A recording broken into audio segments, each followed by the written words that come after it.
Africa was given us. About being proud of who you are and understanding the power, understanding how those things work within society. And so, you know, try and make offerings to the after future without money. So I kind of thought, okay, I'm a filmmaker, so I'm going to start looking at how do people construct their identities, who are they, how do black people see themselves there? And are they Africans or are they Finns if they've been living there for 30 years? You know what I mean? How do you start looking at them? You know? Are you always going to be an immigrant? When do you stop being an immigrant? When you're kind of in the second, third generation. So I'm looking at those things. So it's kind of clear that you're moving to a kind of transcultural identity. Yeah, I'm a global citizen. You know what I mean? But I'm from here. This is what has formed me, this is what has shaped me. And I can listen to Eugene and I can bounce ideas of him. He can impart some of his wisdom. A lot of other people like that. My parents. But that's the world we live in, you know what I mean? It's like, it's not the box. I refuse to accept that. And we need to start contesting everything on every level. And we need to move out there with that energy. Because that's what I'm actually taking. Out of that naive, youthful space where we're willing to burn down buildings and like burn down our classrooms, which was stupid. But I mean, at the time it was fucking necessary to engage the system in that way. But it was naive now, in retrospect. But that's what shaped me and that's what made me question. The thing is, that when I was 13, 14 years old, besides masturbating, I was questioning what was going on. You know what I mean? Beyond the superficial.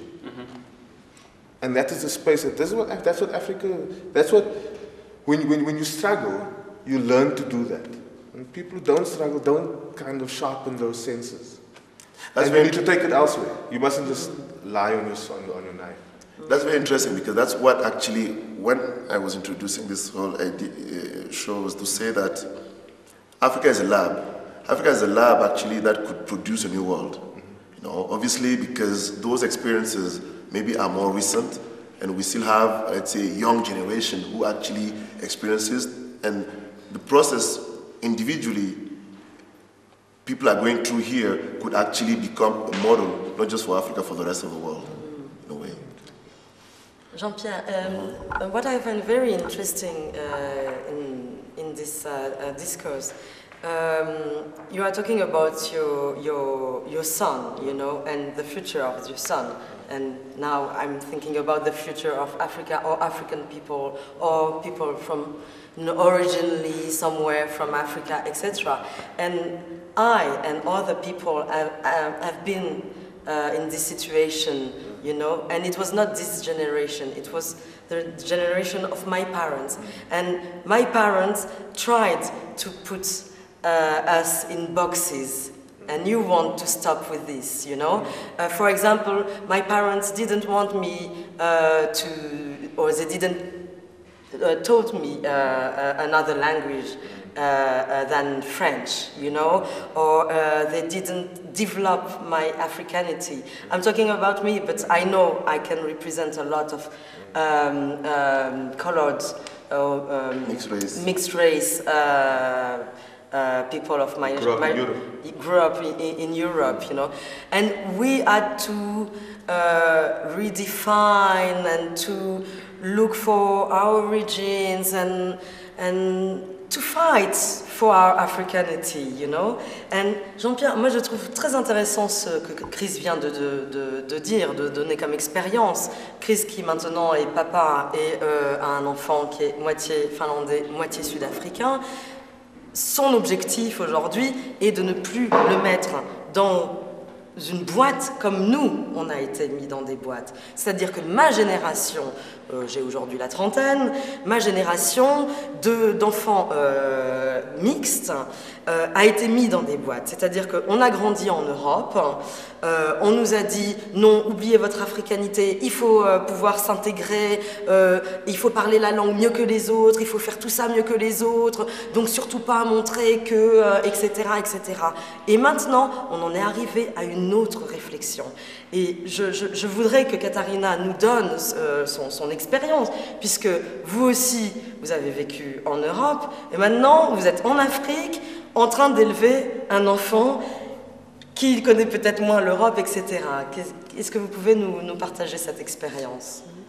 I'll do it in English this time. So I think that like you, I grew up in Europe, and the European Swedish side of me was emphasized. And obviously because I'm adopted, so I grew up in a Swedish family with Swedish parents, but with siblings from all over the world. But there was no connection with Ethiopia, which is so it was very hard for me to claim that Ethiopian identity because I actually didn't know what it was, and also growing up in a small town, like I had no concept of it. So it was more like being something that I know, and then there's a part of me that I don't know. So it was more like a vide, like an empty space. But, and also, like we said, I'm very happy that I have this experience, even if I said before that I don't want to struggle. I'm very happy to have this experience, because I also, it made me reflect on things that I would never, obviously, have reflected on before, and it also made me think a bit more generous and tolerant in general, I would like to think. When it comes to my son, though, I mean, as much as I think that it made me grow as a person and it gave me insights that I wouldn't have received otherwise, I do. For me, I absolutely don't want my son to grow up in Sweden. I really don't. I mean, it's perfect, it's healthy, it's everything, and rather nice. But really, I want to spare him this experience of being questioned. I want him to define himself in a way that where he doesn't have to come back to, okay, I'm black, and you, I know that you people think this and this and this about black, and now I have to react to that, I have to fight it, or I have to become what you think. I don't want him to have to bother with that. And in that way, please stay in Africa until he defined himself. But I have a question. It's interesting that you come to Africa to shelter your kid. But I have a question, actually, because beside being a mother, because we have many identities, you're also a writer. So I'm just curious, in your writing sort of projects, how do you manage all these languages, all these perspectives, and this whole influence, you say, devenir, like becoming something, this process of becoming something. But it's also it's funny because it's not that I'm becoming different things in different languages, but in different languages I get, in a way, different viewpoints and because I have different discussions in different languages and different contexts.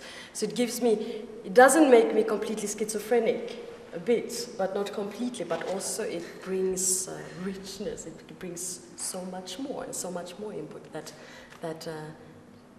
sometimes it feels like, oh my God, like I created a monster that exists and express myself in 3 languages quite bad suddenly, in all 3 languages. But I also think that that's not the case. There is such a richness and such opportunity to like a vessel. I can take in so much more. Yeah. But your world is unique. There's no doubt about it. Your world, let's say, at least your writing universe is unique somehow. Yeah, but it's almost like I've been, because I don't belong everywhere, I've managed to find some kind of I'm an observer in every context. And maybe that's the challenge for me then, to stop being an observer and start I say that I don't want to struggle, I don't want to, I'm just me, but maybe there is a work to be done in really defining myself and finding my authentic voice. Actually, it's very interesting because Khaled, for example, it's very interesting as he defined himself as British, but he seems obsessed by his grandfather. His grandfather, who was an imam in Cape Town, and I think he's also having a project, and a film project, which is, as Jean was saying, actually not just a process of transforming, of making a film, but it's a process of maybe gaining your African identity through your grandfather. Yeah, c'est vrai. Yeah, I guess it's like that. I don't know if there was I guess it's become an obsession. It's an obsession of him. It's become an obsession of making the film, I guess. But through my coming to understand about my grandfather